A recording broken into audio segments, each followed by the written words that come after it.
and ask one simple question: how extraordinary can I become? What am I capable of? What are my limits? How far can I push myself in this time that I have on this earth? Exactly how much of my potential can I wring out of myself? And by that, I don't mean something mystical. By that, I mean, how much can I become capable of? How far can I push myself? What can I build? How can I change this world? But all by doing one simple thing: pushing myself to get better every day. And as Napoleon Hill said, strength and growth come only through continuous effort and struggle. Let go of trying to change the world. When you stop trying to move mountains, you will realize that a far harder struggle awaits you. And that struggle is becoming something new. That struggle is becoming something different. That struggle is recentering yourself, finding out who you are, building yourself piece by piece until finally you realize what it takes to actually become a better version of yourself. You realize that it takes nothing less than your everything, your total commitment, every bit of focus that you have, a willingness to break yourself down so that you can build yourself back up. But if you're willing to put in that effort, if you're willing to transform, if you're willing to change and fight and struggle, you will be rewarded with growth.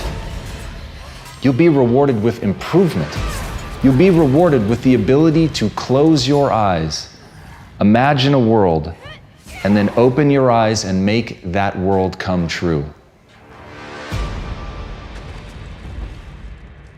At the end of the day, the people that you're going to surpass are not going to be the people that have less talent than you. Maybe they even have more talent than you. It's going to be the people that you're willing to outwork.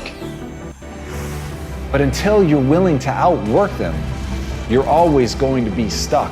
And as John Irving said, to do anything really well, you have to overextend yourself. You have to be willing to put yourself out there. You have to be willing to do things that other people think are going to break you, that other people simply believe there's no way that you could be able to pull that off, that the human animal just is not capable of the lengths to which you are professing to go. And when you profess it, you have to be willing to back it up, and you have to put yourself on that march knowing in no uncertain terms, under no circumstances, and for no reason whatsoever would you ever be willing to back down. And when you go in with that level of certainty, then and only then are you actually going to be able to pull this off. You've got to put yourself at risk of overextending yourself. You've got to be willing to face that you may die, that you may actually fall. And here's the thing, for the people that dismiss that say they would never put themselves in that situation, then you have limits. And make no mistake, those limits are self-placed. And for the people that are willing to push that, for people that are willing to go beyond that, for people who understand there are things in this world that they're prepared to die for, and it is the thing that they put at the center of their life. It is the thing that they are living for, but they're not going to stop, and they understand that where the human mind thinks it will break is far short of where it will actually break. But before you can find that point, you've got to be willing to push yourself. You've got to be willing to go harder and farther than anybody thinks is reasonable or sensible. That's the path.